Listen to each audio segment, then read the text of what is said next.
Callan, many congratulations. What a performance up there. You must be over the moon with that. Yeah, definitely. I mean, winning on that stage, you know, it's the most iconic stage in darts, so winning there at average 71, if I win, I don't care. But yeah, definitely the performance, you know, it's an added bonus, but I say I win with a 71 average on that stage. As long as I win, I don't care. But 107 average, that must give you so much confidence going into the rest of the tournament. Yeah, definitely, yeah. I mean, I've been practicing, you know, all week building up to this, and I'm quite a lazy person. I don't like practicing, so yeah, I mean, watching like Luke Woodhouse win 2 games has given me the kick in the backside I need, because, you know, he's one of my best mates, like, and I want to be here with him after Christmas. And 2024 has been a bit of an up and down one for you, but that run to the European Tour semi-finals, was that a turning point for you?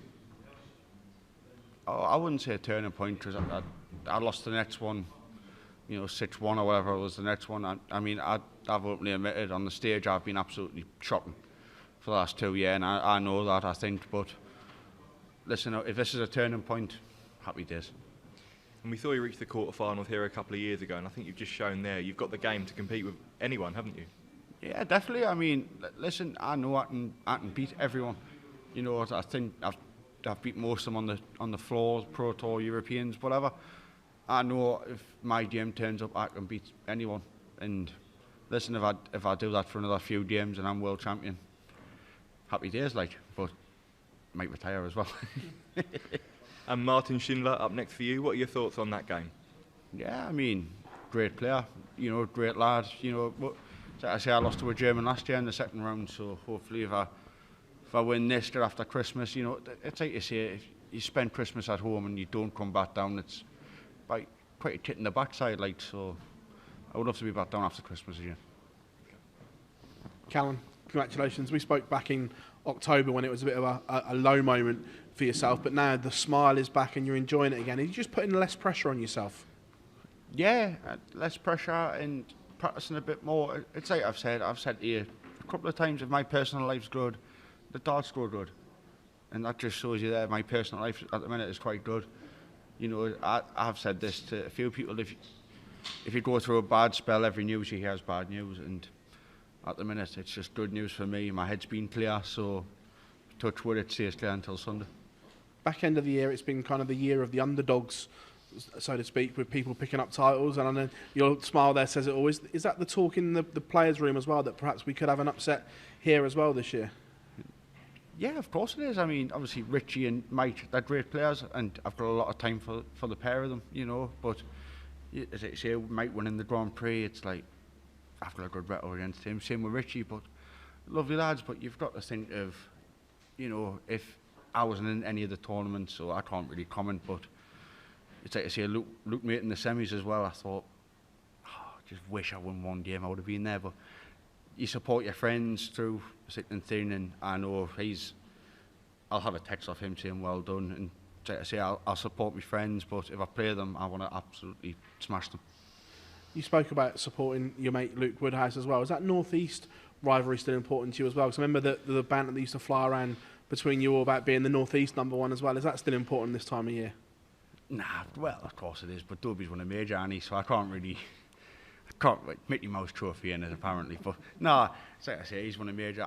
I support my friends, and you know, I was over the moon for him. He got his Premier League spot. It was great watching him in Newcastle, but one day I would love to play in front of Newcastle. You know, Premier League's one thing and whatever, but if I got the chance to play at Newcastle, you know, it's one of them things that'll mean a lot to us. Yeah, thank you, Phil.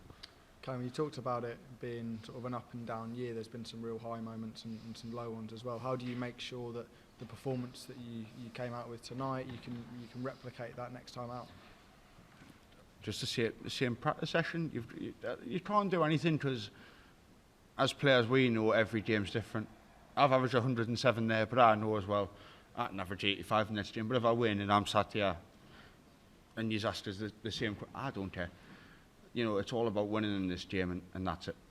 How difficult has it been sort of dragging yourself through those low moments? Because I guess every player gets them, but it's just trying to get through them to get through to the good stuff again, I guess. Yeah, definitely. I mean, I've openly said I've missed events because I didn't want to turn up, didn't want to play, couldn't be bothered, and it's the wrong attitude to have. It 100% it is, but I am a lazy person, and I mean, like I say this week, I think young Daniel Stevenson, like I say, he's playing on Saturday in the JDC final. He's kind of the one that's kicked me out the backside and said, come on, practice, help you, help me. And yeah, so I've got to thank Dan as well. When you've got a young player like that, that's, you say, as you put it, sort of kicking you at the backside, and they're really going for those sort of titles as he is with the JDC, and you look, obviously a number of years older than him now. You think, right, I need to get going. I'm not that old lad, I'm 26, like, but no, it's like I say, him and there's another young lad, Ryan Branley, who won the Luke Littler Legacy Trophy. It's fantastic for us because, you know, we play these week in, week out, Super League knockouts around our end. And then, like you say, you've got Adam Hunt, Chris Dobie, Ryan Joyce, we're all turning up. And, you know, it's great match practice, and it's, you know, we all support each other, which is the best thing. Thank you, mate. A few days ago, Callan, we spoke to Ryan Joyce, and he's another one who said that he was a lazy player, he doesn't like practicing, but now he's trying to change things for next year. He's talking to Glenn Durant to try to work on that mental side of the game. Is that something that you might look at with Glenn or someone else, maybe Ryan as well? Yeah, I mean, listen, not a lot of people know this. My first time playing darts was 12 years ago. My first ever game of darts, properly from the right length, was against Ryan Joyce. And, you know, we're still talking about this day, but I've got a lot of time for Ryan, a lot of time for Glenn. And listen, they've got my numbers. If there's any advice I could get off them, they're more than happy to ring us. I would take their advice in under anything, because they're both great lads, like you said. Glenn, 3-time world champ. Ryan, great player, under pressure especially on his doubles. So yeah, I would take any advice I can off them. We've seen sometimes this year on stage the frustration come out. Do you think maybe you're a little bit too hard on yourself sometimes? Yeah, definitely. I think, you know, but that's me as a person. I'm a fruitcake. I'll happily admit it. I'm an absolute nutcase. But it's like I've said to a few people that if I waited 5 seconds, you know, nothing gets said. But it's one of them. That's me. It's just my personality. I like to show emotion. I don't like to give it. I'll openly admit that I hate giving it, because I think it just drains the energy out of you. But yeah, when I get beat, I think I can show a little bit more respect to everyone. And if I've disrespected anyone, I would like to apologise now, because I don't think I'm a disrespectful person. But yeah, I do need to say something about that. Maybe I will speak to Glenn to say how to, you know, once you get off stage so the cameras aren't there, then you can do whatever. But that's one thing I do need to work on, yeah, and I'm trying to.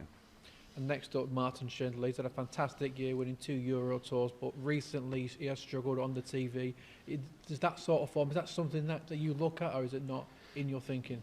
Nah, I don't watch darts, to be fair, so I watch my friends, but nah, I mean, listen, if you struggle on TV, it's whatever. I've struggled for 2 years on TV, European tours, even Pro Tours I've struggled, so I can't comment on how I feel about that. Come Sunday, listen, if I wake up and I feel good, I feel good. If I feel crap, I feel crap. So, but it's up to me to do the job. Jake Callan, thank you. Well done. Thank you, mate. Cheers. Well done, Callan. 107 is by far the biggest average in the tournament so far, I think. Is that a statement that you've just made there, that you're here and you mean business? I say we'll see after Sunday. I mean, I say I average 107 there, 84 on Sunday. That game I've just played there means absolutely nothing. You know, I want to be here after Christmas, and that's it. So you averaged 71 here last year. Did I? Did you say 71? No, I said I could average 71. Oh, sorry.